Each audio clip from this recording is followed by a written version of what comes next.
Hi everyone, how are you all? मेरा नाम है Nikita and I welcome you all to our English class. So कैसे हैं सभी? आई होप आप लोग सब बढ़िया होगे, घर पे बढ़िया से पढ़ रहे होगे। तो आज का सेशन जो मैं आपके लिए लेकर आई हूँ, इसमें मैं एक बहुत ही इंपॉर्टेंट बात करने वाली हूँ, जो कि है कि इंग्लिश बोलना कैसे सीखें। मतलब हमने इतनी सारी बुक्स पढ़ ली हैं, हमने इतने सारे लेक्चर्स देख लिए, हमने इतने सारी वीडियोस देखी हैं, है ना। यूट्यूब पे अगर आप जाकर के सर्च करोगे तो आपको बहुत सारी वीडियोस मिलेंगी जो कहेंगे कि अभी 10 दिन में हम आपको इंग्लिश सिखा देंगे, 50 दिन में इंग्लिश बोलने लग जाओगे, ऐसा हो जाएगा, वैसा हो जाएगा। सब कुछ करके देख लिया, लेकिन हम फिर भी इंग्लिश ढंग से बोल नहीं पा रहे हैं। तो यहां पर मैं आपको बताने वाली हूं कि देखो, आप जो चीजें कर रहे हो वो सारी चीजें ठीक है, आप बुक से पढ़ रहे हो, इट्स फाइन, आपने कोई कोर्स लिया है, इट्स फाइन। लेकिन कुछ ऐसे पॉइंट्स हैं जिनको अगर आप अपनी डे टू डे लाइफ में इनकॉर्पोरेट नहीं करते हो, अगर वैसा काम नहीं करते हो, तो आप इंग्लिश इतनी आसानी से नहीं सीख पाओगे। So it is time for you to learn English, because आप जानते हो उसकी इंपॉर्टेंस क्या है। एंड आज मैं आपको बताने वाली हूं द इजीएस्ट वे, सबसे आसान तरीका जिससे आप इंग्लिश बोलना सीख सकते हो। अब देखो, हमारे इंग्लिश बोलने के बीच में ना बहुत सारी प्रॉब्लम्स आती हैं, हमें डर लगता है, हम इतना कॉन्फिडेंस अंदर से फील नहीं कर पाते हैं, ना ही इतने कॉन्फिडेंट हो पाते हैं कि मैं जो बोलूंगा, जो कहूंगा, सही कहूंगा। हम लोगों के दिमाग में ना ऑलरेडी एक ऐसे पोर्शन, एक ब्लॉकेज आ जाता है जब भी इंग्लिश बोलने की बारी आती है। अकेले बैठे हुए हैं तब तो हम थोड़ा बहुत अपना इंग्लिश में बोल देंगे, लेकिन जब किसी से बात करने की बारी आती है तब हमें लगता है कि ओ, अब कहाँ खड़ा कर दिया, कहीं बेइज्जती ना हो जाए। और हम इतना डर जाते हैं कुछ बोलने से पहले ही कि जो भी बोलते हैं ना, फिर हमें उस पर डाउट ही होता है कि हम कहीं गलत तो नहीं कह रहे, गलत तो नहीं कह रहे, और फिर आगे जाके गड़बड़ हो जाएगी तो बेइज्जती होगी। और यही सोचते सोचते हम बेइज्जती करवा लेते हैं अपनी, या फिर आप कह सकते हैं कि हम गड़बड़ कर जाते हैं। ठीक है, पर सबसे पहले वीडियो स्टार्ट करने से पहले मैं ये कहना चाहूंगी कि गलतियां करना गलत नहीं होता है। गलतियां कर रहे हो मतलब कि सीख रहे हो, और गलती करते करते अपनी गलती से ही सीखोगे। गलती करने से कभी हमें डरना नहीं चाहिए। अगर आप इंग्लिश बोलना सीख रहे हो, आपको लगता है यार गलती हो जाएगी, कुछ गलत बोल दूंगा, लोग हंसेंगे, लेट देम लाफ, क्या फर्क पड़ता है, क्या ही फर्क पड़ता है। ऐसे ही करते करते एक दिन हम सीख भी जाएंगे। तो यही सबसे बड़ी जर्नी है और यही सच है जो मैं आपको बताना चाहती हूँ कि कभी भी डरना मत कि मैं इंग्लिश बोलना अगर सीख रहा हूं, मैंने स्टार्ट किया है, तो गलती करने से अगर आप डरने लग जाओगे तो बेटा नहीं सीख पाओगे। आपको बहुत ही बिंदास होकर के धड़ल्ले से अपनी गलतियों को एक्सेप्ट करना पड़ेगा कि हाँ, मैंने गलती करी है, ठीक है, गलत बोल दिया, फाइन, लेकिन अब मैं सीख जाऊंगा तो मैं सही बोलूंगा। तो गलती करने से प्लीज मत डरना, ठीक है। चलो, तो इसी के साथ हमारे आज के सेशन को स्टार्ट करते हैं। एंड ये सेशन केवल स्टूडेंट्स के लिए नहीं है। अगर आप जॉब करते हो या फिर आप मतलब बहुत ही छोटी क्लास में हो, कॉलेज में हो, इट डजंट मैटर, जब तक आप इंग्लिश सीखना चाहते हो। सो ये कुछ पॉइंट्स आपको फॉलो करने हैं। सबसे पहली चीज है हमारा एनवायरमेंट। एनवायरमेंट से बहुत फर्क पड़ता है कि हम कितनी तेजी से इंग्लिश सीखते हैं। अब यहां पर मैं ना दो सिनेरियोस की बात करना चाहूंगी। एक है एक स्टूडेंट जो हिंदी मीडियम में पढ़ता आया है, बट आगे जाकर के उसने 10th के बाद शायद इंग्लिश मीडियम में एडमिशन लिया है, या फिर उसने इंग्लिश मीडियम में एडमिशन ही नहीं लिया, उसने पूरी जिंदगी अपना 1st स्टैंडर्ड से 12th स्टैंडर्ड तक हिंदी मीडियम में पढ़ाई करी है, बट अब वो कॉलेज में जाता है। अब कॉलेज में जाओगे, वहां हिंदी मीडियम से पढ़ के आए हो, इंग्लिश मीडियम से पढ़ के आए हो, फर्क नहीं पड़ता, वहां पे सभी बच्चे साथ में पढ़ रहे होते हैं, देश भर से बच्चे आते हैं। तो वहां पर देखो, आप जब तक अपने स्कूल में हो, स्कूल का एनवायरमेंट अलग है, लेकिन जब आप बाहर की जिंदगी में कदम रखते हो, वहां का एनवायरमेंट बहुत अलग है। वहां आपको हर तरीके के लोग मिलेंगे और वहां पे आपको उस हिसाब से एडजस्ट करना पड़ेगा। तो ऐसा मोमेंट आएगा जब तुम्हें इंग्लिश बोलनी पड़ेगी। वहीं पर एक इंग्लिश मीडियम का स्टूडेंट भी है जिसने पूरी जिंदगी शायद इंग्लिश में पढ़ाई करी है, और कॉलेज में जाकर के वो भी थोड़ा सा घबराया हुआ है, क्योंकि उसने देखा कि कॉलेज का माहौल कैसा है, वहां पे हर कोई इंग्लिश में बात करता है। या फिर हम कॉलेज में जाने से पहले अगर अपने किसी इंटरव्यू की बात करें तो वहां पर भी इंग्लिश की रिक्वायरमेंट होती है। अब देखो, एनवायरमेंट से हमारा फर्क ऐसे पड़ता है कि वो जो हिंदी मीडियम का स्टूडेंट है वो बहुत ही ज्यादा ना अपने होप्स डाउन कर लेता है, डरने लग जाता है कि मेरा एनवायरनमेंट ऐसा रहा है, मैं बचपन से लेकर के अब तक सिर्फ हिंदी पढ़ता आया हूं, मैं कैसे इंग्लिश बोलूंगा, क्या करूंगा, नहीं समझ में आ रहा है, घबराहट होने लग जाती है। इंग्लिश मीडियम का जो स्टूडेंट है, उसके एनवायरनमेंट जो उसका स्कूल में रहा है, उसको थोड़ी बहुत इंग्लिश आती है, लेकिन उसके पास फ्लुएंसी नहीं है। ये क्यों? क्योंकि आपने अपना जो पर्सनल एनवायरनमेंट था उस हिसाब से क्रिएट नहीं किया। यहां पर मैं ये कहना चाहती हूं कि देखो, चाहे आपका आसपास का जो माहौल है, आपको उसको बदलना पड़ेगा। समझे? नहीं समझे? अच्छे से बताते हैं। देखो, अगर आप जो है इंग्लिश सीखना चाहते हो तो आपको अपना माहौल ऐसा बनाना पड़ेगा कि आप सुन भी रहे हो तो इंग्लिश सुन रहे हो, आप बोल भी रहे हो तो इंग्लिश बोल रहे हो। बेटा आपको इसको जीना पड़ेगा, सांस लेनी पड़ेगी इस माहौल में, तब जाकर के आप सीख पाओगे। केवल हम सोचे कि मैंने कोई इंग्लिश की बुक पढ़ ली और बुक पढ़ने के बाद या तो मैंने कोई कोर्स ले लिया या तो मैं किसी कोचिंग में चली गई, वहां पे मैं इंग्लिश सीख करके आई और उसके बाद मैं उसको बिल्कुल इस्तेमाल नहीं करती, बस मैंने सीख लिया और दिमाग में बैठा लिया है, तो मैं कभी नहीं सीख पाऊंगी और मैं कभी इंग्लिश ढंग से नहीं बोल पाऊंगी। वो कॉन्फिडेंस मेरे अंदर नहीं आ पाएगा। मुझे अपना खुद का ऐसा माहौल बनाने की जरूरत है और मैं अपने आप को उस माहौल में रखने की कोशिश करने की मेरे को बहुत ज्यादा जरूरत है, जिसमें हर वक्त मेरे को मौका मिलता रहे कि जो मैंने सीखा है मैं उसको यूज कर सकूं। आप अपने घर पे हैं, आप अपने स्कूल में हैं, आप चाहे हिंदी मीडियम का स्टूडेंट है, इंग्लिश मीडियम का स्टूडेंट है, इट डजंट मैटर। सभी बच्चे बहुत आराम से, बहुत अच्छे से इंग्लिश सीख सकते हैं।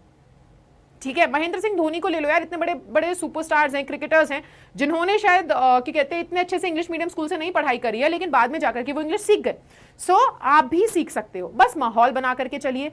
ठीक है, अगर आप स्कूल में हो, आपके फ्रेंड्स हैं, आप इंग्लिश सीख रहे हो, इंग्लिश का सब्जेक्ट तो सभी बच्चों ने पढ़ा है ना, तो वहां से भी आपने थोड़ी बहुत इंग्लिश सीखी है, तो आपको क्या करना है, आप अपने दोस्तों के बीच कोशिश करो कि आप जब भी बात करो तो आप मोस्टली, हर वक्त नहीं, बहुत सी चीजों में शायद अटकोगे, फंस जाओगे, मोस्टली आप इंग्लिश में ही कन्वर्सेशन कर सको।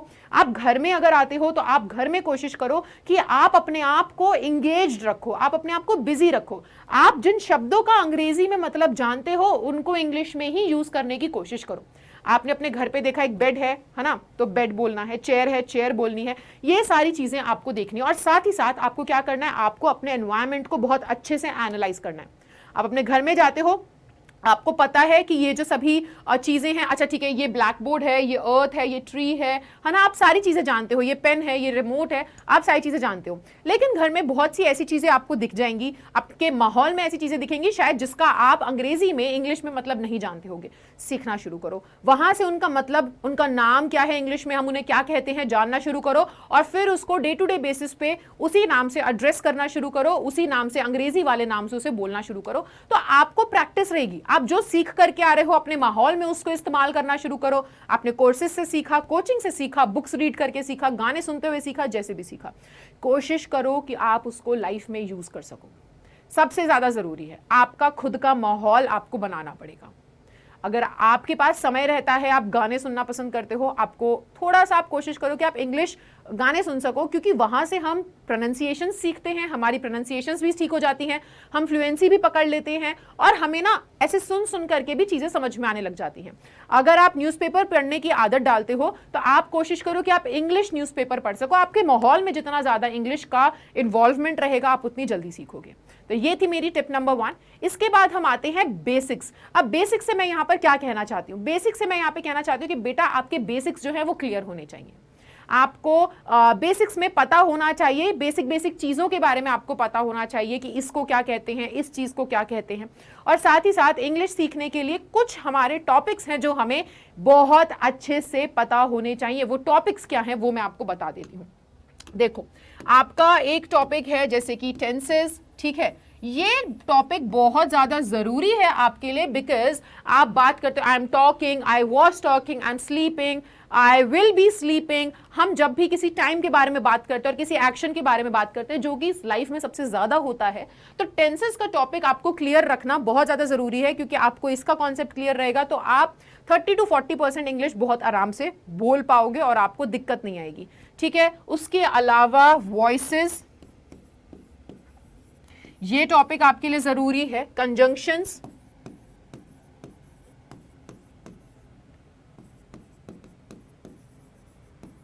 और प्रेपोजिशंस, ये कुछ 5 टॉपिक है, 4 टॉपिक है, सॉरी, ये 4 टॉपिक्स आपके लिए जरूरी हैं कि आपको इनके बारे में पता होना चाहिए, आप इनकी जानकारी रखते हो। इसको मैं टीवी पीसी बोलना पसंद करती हूँ। टीवी मींस हमारा tenses and voices, PC means preposition and conjunctions. ये जरूरी है, बस इतना जानते हो ना तो आपका जो बेसिक्स है वो क्लियर है और आप बहुत ही अच्छे से मतलब शुरुआती जो स्टेज है आप बहुत अच्छे से बिगिन कर सकते हो और आपको प्रॉब्लम नहीं आएगी, आपको कॉन्फिडेंस मिलेगा और आप अपनी इंग्लिश जो है काफी हद तक अच्छे से बोल पाओगे। सो ये बेसिक्स क्लियर होने हमारे बहुत ज्यादा जरूरी हैं अगर हम इंग्लिश जो है बोलना सीखना चाहते हैं तो। ठीक है, एनवायरनमेंट तो बनाकर रखना ही रखना है, साथ ही साथ हमें हमारे बेसिक्स को भी क्लियर करना है। अगर बेसिक्स में आपको पता ही नहीं, अगर ये पेन है, ये पेन मेरे हाथ में ऐसे रखा हुआ है, मेरे हाथ के ऊपर, अब मैं बताना चाहती हूँ किसी को कि ये पेन मेरे हाथ के ऊपर रखा है, मैं कैसे बताऊं? Pen is in my hand, pen is of my hand, on my hand, मैं क्या बोलूं? यहां पे प्रीपोजिशंस काम आते हैं कि the pen is on my hand, ये पेन जो है मेरे हाथ के ऊपर रखा हुआ है, ठीक है। अबव मी है ना, आई एम अंडर इट, आप किसी चीज के आप बता रहे हो आपके ऊपर कोई चीज है, आप किसी चीज के नीचे खड़े हो, तो आपको पता होना चाहिए कि आप कौन से वर्ड का यहां पर यूज करोगे। वहां पे प्रीपोजिशंस आते हैं टाइम वगैरह के लिए, टेंसेस हैं, वॉइसेस जो हैं वो भी जरूरी है, कंजंक्शंस दो सेंटेंसेस को जोड़ने में मदद करते हैं। तो ये सारे बेसिक्स क्लियर करने जरूरी है। ये आपकी टिप नंबर 2 है। इसके बाद हमारी जो टिप आती है वो है डिक्शनरी। अब सब बोलोगे कि डिक्शनरी के बारे में आप बता रहे हो, ये कौन सी बड़ी बात है, हमें तो पता था। नहीं, यहां पर मैं ये कहना चाहती हूं कि मैंने जितने भी स्टूडेंट्स को बताया है स्पोकन इंग्लिश के बारे में, मैंने कभी भी ये नहीं कहा कि डिक्शनरी खरीदो। मैं इसके टोटली अगेंस्ट हूं, डिक्शनरी कभी खरीदनी नहीं है आपको। डिक्शनरी में ऑलरेडी ऐसे बहुत सारे वर्ड्स लिखे हुए हैं और आप उनको रटना चालू कर देते हो, उनको डेली बेसिस पे रट्टा मारोगे, है ना। तो ये सब मैं बिलीव करती हूँ कि ये आपको करने की जरूरत नहीं है। देखो, अगर आप सीखना चाहते हो तो आप इतना कोशिश करके चलो कि दिन के कोई एक नए 5 वर्ड्स आप लेकर के चलो जो आपको सीखने हैं। पहले सीखो, फिर डिक्शनरी में नोट डाउन करो, अपनी खुद की डिक्शनरी बनाओ। आप एक नोटबुक लेकर के चलो, ठीक है। सबसे पहले आप अपने माहौल को देखो, अपने माहौल में आपको पता है कि इस चीज को क्या कहते हैं, इस चीज को क्या कहते हैं। तो आप जिन चीजों के बारे में, जिन शब्दों का आप इंग्लिश में जानते हो उन्हें क्या कहा जाता है, सबसे पहले उनको इंग्लिश में यूज करना स्टार्ट करो। जो नॉलेज पहले से है उसको इस्तेमाल करते रहो, उसको कभी मत छोड़ो। उसके बाद आगे की नॉलेज लो। अगर आपको घर में चलो आपके घर में शिमला मिर्च पड़ी है, आपको नहीं पता शिमला मिर्च को इंग्लिश में क्या कहते हैं, तो पता करो। आपके पास फोन है, आप गूगल करिए, आप पता करिए, आप डिक्शनरी को वहां पे ढूंढ सकते हो, लेकिन उस डिक्शनरी से शब्द मत लर्न करना, ठीक है। अब आपको पता चल गया, ओके हम इसे कैप्सिकम, बेल पेपर्स, ये सारी चीजें कहते हैं, उसको लिख लो अपनी डिक्शनरी में कि मैंने एक नया वर्ड सीखा है, इसे ये कहते हैं। उसके अलावा अगर आप चले गए, है ना, आपने देखा कि आपके पास जो है एक न्यूज़पेपर पड़ा हुआ है, न्यूज़पेपर आप पढ़ रहे थे, उसके अंदर आपको एक नया वर्ड दिख गया, तो आपको उसका मीनिंग नहीं पता है ना। तो आपने उस शब्द का मीनिंग पहले ढूंढा और कोशिश करी कि आप उसको क्या कर सको, अपने दिन भर में इस्तेमाल कर सको, और उसे अपनी डिक्शनरी में लिख लो कि आज मैंने ये नया शब्द ढूंढा है। और आप पता है, जैसे ऐसे करते करते 5 वर्ड्स अगर दिन के करने शुरू कर देते हो याद, और याद भी नहीं करने, उसको साथ साथ यूज भी करना है, तो आपका जो जर्नी है ना इंग्लिश सीखने का, वो बहुत आसान हो जाएगा। अब मैं बैठ करके लर्न करती रहूं, अबसर्ड, अबैंडन, ये सारे मीनिंग्स में लर्न करती रहूंगी, कहाँ कब तक लर्न कर लेंगे। लर्न तो कर लिया, इतने सारे वर्ड्स दिमाग में घुसा लोगे, यूज नहीं करोगे तो भूल ही तो जाओगे ना। इसलिए पहले इस्तेमाल करो, फिर विश्वास करो। पहले वर्ड्स को यूज करो, फिर उसके बाद, है ना, फिर विश्वास करो कि हाँ अब मुझे आ गया है, फिर डिक्शनरी में लिखो, और उसके बाद जब भी उसको रिवाइज करते रहो, ठीक है। और डेली की एक आदत बना लो कि डेली, अब एनवायरनमेंट ऐसे ही बनेगा तुम्हारा कि डेली डेली आप लोगों को क्या करना है, डेली डेली कोई 5 वर्ड सीखना है। कोशिश करो वीक में 1 या वीक में चलो 3, ठीक है। आप कोशिश करना कि वीक के अंदर, एक वीक में कम से कम 3 ग्रामर रूल्स आप लर्न कर सको, ठीक है। 3 ग्रामर रूल्स आप लर्न कर सको जो आपकी स्पोकन इंग्लिश में मदद करेंगे। एंड डेली डेली कुछ नए 5 शब्द, डेली 5 वर्ड्स जो हैं आप सीखने की कोशिश करो, जो आपको क्या करेंगे, जो आपको हेल्प करेंगे आपकी वोकैबुलरी इंप्रूव करने में। आपको पता रहेगा, आप जब भी किसी चीज के बारे में बात करोगे आपको पता रहेगा इस चीज को इंग्लिश में क्या कहते हैं। और यहां पर हम लोग अपनी खुद की डिक्शनरी इसी तरीके से बनाएंगे। क्लियर है, आ गया सभी को समझ में। तो ये थी हमारी टिप नंबर 3। अब इसी के साथ लास्ट टिप जो है वो है कॉन्फिडेंस के बारे में। सी, कॉन्फिडेंस एक ऐसी चीज है कि आपको ना, मतलब आसमान की ऊंचाइयों पे भी ले जा सकती है, तो आपको जमीन पे भी गिरा सकती है।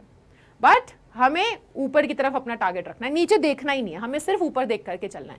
गलतियां हर किसी से होती हैं, हर कोई करता है गलती। जिंदगी में ऐसा कोई इंसान नहीं है, माय मदर यूज्ड टू से कि अगर आप गलती नहीं करते तो फिर तो आप भगवान हो। भगवान तो हम है नहीं, है ना। गलतियां हम सबसे होती है, इंसान से ही गलतियां होती हैं। इस फैक्ट को एक्सेप्ट करो कि गलती मेरे से होगी, अभी मैं लर्निंग स्टेज पर हूं, और लर्निंग स्टेज में ही तो हम गलतियां करते हैं। जिस दिन हमें आ जाएगा उस दिन हम गलतियां नहीं करेंगे। हो सकता है आज आप 100 गलतियां करो, कल को आप धीरे धीरे धीरे देखना, इस प्रोसेस को कंटिन्यू रखो, धीरे धीरे देखना, आप फिर कम गलतियां करोगे। और एक टाइम आएगा जहां पर आप शायद ही कोई गलती करोगे, है ना, इतनी ज्यादा गलतियां आपसे नहीं हुआ करेंगी। उस दिन आप कह पाओगे कि हाँ मैं सीख गया हूं। लेकिन इन गलतियों की वजह से आपका कॉन्फिडेंस कभी भी चूर नहीं होना चाहिए। ये बहुत बड़ी बात है। बिल्कुल भी आपको अपना कॉन्फिडेंस डाउन नहीं करना है। अब आप यहां पर एक चीज कर सकते हो, देखो कॉन्फिडेंस बूस्ट करने के लिए हम क्या कर सकते हैं। कॉन्फिडेंस बूस्ट करने के लिए हम ये कर सकते हैं कि अगर आपके पास, आपके माहौल में कुछ फ्रेंड्स हैं ठीक है, जो इंग्लिश सीखना चाहते हैं, आप भी सीखना चाहते हो, तो आपने उनके साथ एक पैक्ट बना लिया, एक प्रॉमिस कर लिया कि देखो भाई हम सभी को इंग्लिश सीखनी है, तो हम कोशिश करेंगे कि बाहर ना सही, बाहर के लोगों से हम बात नहीं कर सकते, तो हम अपने घर में ही सही, या हम अपनी क्लास में ही सही, या हम आपस में ही सही इंग्लिश में बात करने की कोशिश करेंगे। तो कहीं ना कहीं आपका टच रहेगा, आपके माहौल में एक ऐसा प्लेस रहेगा जहां पर आप सिर्फ इंग्लिश में कॉन्वर्जेशन करोगे। गलतियां होंगी, एक दूसरे को टोक दो और सीखो और लर्न करो अपनी गलतियों से, है ना। ऐसे करके आपका धीरे धीरे कॉन्फिडेंस बढ़ेगा। कोशिश करो आप जितना पब्लिक स्पीकिंग में पार्ट ले सकते हो उतना ज्यादा पार्टिसिपेट करो, यहां से भी कॉन्फिडेंस आता है। बट कभी भी आप, अगर होता है ना गलती हो गई, तो उस गलती से मायूस होकर के मत बैठो। गलती हुई है तो उस गलती से सीखने की कोशिश करो, सर्च करो, देखो, गूगल करो, बुक्स को खोलो और देखो कि गलती कहां हुई है, सही क्या है। लर्निंग एटीट्यूड ले आओगे ना, तो गलतियां कभी भी आपको ये नहीं लगेंगी कि वो नीचे गिरा रही हैं, आप हमेशा ये सोचोगे कि गलतियों से मैं ऊपर उठ रहा हूं। तो ये लर्निंग एटीट्यूड होना बहुत जरूरी है। याद रखो कि इंग्लिश जो है वो हमारी फर्स्ट लैंग्वेज नहीं है बेटा, ये सेकंड लैंग्वेज है, ठीक है। तो सेकंड लैंग्वेज यानी कि आपसे कभी उम्मीद नहीं थी कि आपको ये भाषा सीखनी है, ये तो एक एक्स्ट्रा, एक अलग लैंग्वेज है जो आप सीख रहे हो। सो उसमें गलतियां होंगी। हिंदी, अब देखो हिंदी में कोई बात करने को कहे और हमसे आगे कोई निकल पाए, सबसे बढ़िया हिंदी बोले, क्योंकि वो हमारी पहली भाषा है। तो इसलिए it's okay to make mistakes, खूब सारी गलती करोगे, लर्निंग एटीट्यूड लाना। अच्छा, दूसरी एक चीज मैं ये कहना चाहूंगी कि कभी कभार हमें डर लगता है। अब आप बोलोगे कि निकिता मैम आपने कह दिया पब्लिक स्पीकिंग, तो अब मैं सीधा जाकर के स्टेज पे खड़े हो जाऊं, नहीं हो पाएगा, मेरे को बहुत डर लगता है। आप शुरुआत कैसे कर सकते हो? एक रूटीन बनाओ, एक रूटीन बनाओ। यहां पर मैं एक चीज कहना चाहूंगी, मैंने अपने काफी स्टूडेंट्स को पहले भी बोला था कि बेटा आप ना एक राइटिंग प्रैक्टिस कर सकते हो और एक स्पीकिंग प्रैक्टिस कर सकते हो। कैसे? सबसे पहले राइटिंग प्रैक्टिस ऐसे करेंगे कि आप कोशिश करो, जैसे हम लोग डायरी मेंटेन करते हैं ना, कोशिश करो, मैं आप लोगों को यहाँ पे 1 मंथ चैलेंज देती हूँ एक, ठीक है। आज की डेट से लेकर के today is 7th of June, हम लोग 7th of July, ठीक है, हम 7th of July तक का 1 मंथ एक चैलेंज लेकर के चलते हैं, जिसमें मैं आपका अपडेट भी देखूंगी, आप मुझे बताते भी रहना कि कैसा चल रहा है इसी वीडियो के नीचे कमेंट करके, ठीक है। उसमें आप लोग क्या करो कि एक फ्रेश नोटबुक लो, अपनी डायरी मेंटेन करो, जैसे हम डायरीज बनाते हैं। हम जैसे अपने बेस्ट फ्रेंड्स को कॉल करके बोलते हैं ना कि हाँ यार तेरे को पता है आज स्कूल में ये हुआ, ऐसे हुआ, आज मम्मी ने ये कहा, वो कहा।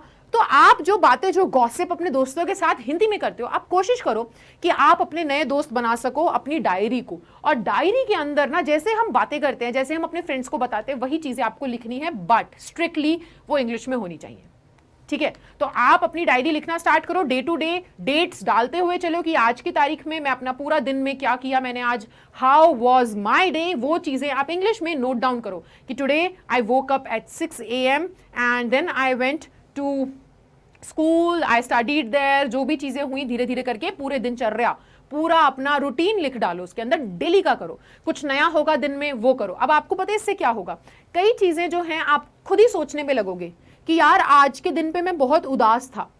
उदास को इंग्लिश में क्या कहते हैं शायद मुझे नहीं पता है, तो आप चाहो तो आप इस वीडियो के नीचे कमेंट करके मुझसे पूछना, I am there to help you. या फिर आप अपने आप से सर्च करो, है ना, और आप देखो कि इसको क्या कहते हैं, इसका मीनिंग क्या है, फिर आप वहां से सीखोगे, फिर आप अपनी डायरी एंट्री में प्रॉपर तरीके से लिख पाओगे, तो आपका टच रहेगा।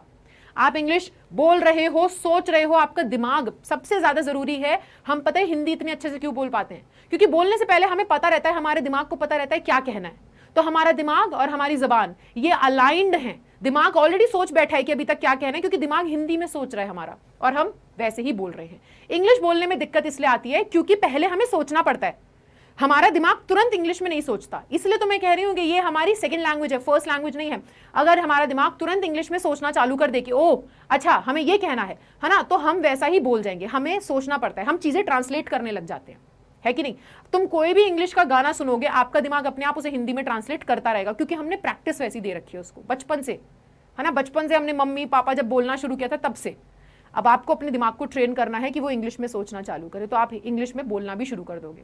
और वो ऐसे होगा जब आप चीज़ों को ट्रांसलेट करते रहोगे धीरे धीरे इंग्लिश में, कि आज मैंने खाने में ये खाया, कैसे लिखूं, today I at this in my lunch. तो आप अपने दिमाग को ट्रेन करोगे ऐसे लिखकर। दूसरी चीज जो आपको डेली करनी है, ये भी आपके 1 मंथ चैलेंज के अंदर आएगा, ठीक है। मैं यहाँ पे लिख देती हूँ, ये मेरे स्टूडेंट्स के लिए चैलेंज है, और देखना आप खुद ही अपने अंदर डिफरेंस देख पाओगे। ये मैं गारंटी के साथ बोल रही हूँ, अगर तुमने पूरी ईमानदारी के साथ इस चैलेंज को अपना लिया और इसे किया, तो आप देखना 7th of July आप अपने आप में एक बहुत बड़ा डिफरेंस देख पाओगे। तो सेकेंड चीज जो है बेटा, लिख तो लोगे, अब आपको क्या करना है, you have to speak in front of a mirror. ठीक है, आप शीशे के सामने खड़े हो जाओ। आपको पब्लिक स्पीकिंग से डर लगता है, कोई दिक्कत नहीं है, आप शीशे के सामने खड़े हो जाओ और अपने आप से बात करो, बट इंग्लिश में। अब बाकी लोग तो हंसेंगे, बाकी लोगों का तो डर है, लेकिन खुद पे तो तुम नहीं हंसोगे ना। तो ये तुम्हारा एक माहौल कैसा है, सेफ माहौल है, जहां पर आप गलती करने से भी नहीं डर रहे हो, वहां पर आप सीख भी रहे हो। तो रात को सोने से पहले बस 5 मिनट निकालो, ठीक है, 5 मिनट निकाल करके शीशे के सामने खड़े हो जाओ और अपने आप से बात करो। ठीक है, इंग्लिश में बात करो, बताओ जो भी बात करना चाहो, but it should be in English and only in English. आप अपने आप से बात करो, अपने आप को कुछ भी मतलब बताओ कि ठीक है आज का दिन मेरा ऐसा था ऐसा था, जैसे कि आप किसी को स्पीच दे रहे हो, जैसे कि आप किसी दूसरे इंसान से बात कर रहे हो आईने में। ठीक है, बट सब कुछ इंग्लिश में है। अटकोगे, गड़बड़ होगी, कोई दिक्कत नहीं है, जहां गलती हो लर्निंग एटीट्यूड यही काम आना चाहिए, उसको सीखो कि क्या गलत किया, सही करो और डेली प्रैक्टिस करो। लिखने की प्रैक्टिस करोगे, यहां से भी तुम्हारा दिमाग जो है चलता रहेगा, इंग्लिश में सोचने की आदत लाएगा। और जब बोलना शुरू करोगे तब भी तुम्हारे दिमाग को ट्रेनिंग मिलेगी, इंग्लिश में सोचने की आदत आएगी। सो ऐसे धीरे धीरे धीरे धीरे एक एक दिन जब गुजरेगा और जब आप अपना माहौल क्रिएट करोगे, बेसिक्स आपके क्लियर होंगे, आपके पास प्रॉपर तरीके से आपके एनवायरमेंट में बेसिक्स क्लियर होने के साथ साथ आपके पास खुद की डिक्शनरी है जिसमें आप नए शब्द सीखते जा रहे हो, इस्तेमाल करते जा रहे हो, और फिर धीरे धीरे जब आपका कॉन्फिडेंस बढ़ेगा तब आप अच्छे से इंग्लिश बोलना सीख जाओगे। तो यही थी मेरी आज की कुछ टिप्स आप सभी के लिए। आई होप इस चैलेंज के लिए तुम लोग तैयार हो। ठीक है, और मैं भी अपनी तरफ से मदद करती रहूंगी, मैं भी आप लोगों को कोशिश करेंगे हम लोग कि डे टू डे हम लोग एक नया इंग्लिश का वर्ड जो है वो सीखते रहें, ताकि आप लोगों के लिए भी आसान हो जाए और आप भी कुछ नया साथ में सीखो, उसे इस्तेमाल करो और अपनी इंग्लिश को बेहतर कर पाओ। ठीक है, तो अब मैं आपसे मिलूंगी हमारी अगले लेक्चर में, अगली क्लास में। तो तब तक के लिए bye bye, take care and thank you so much.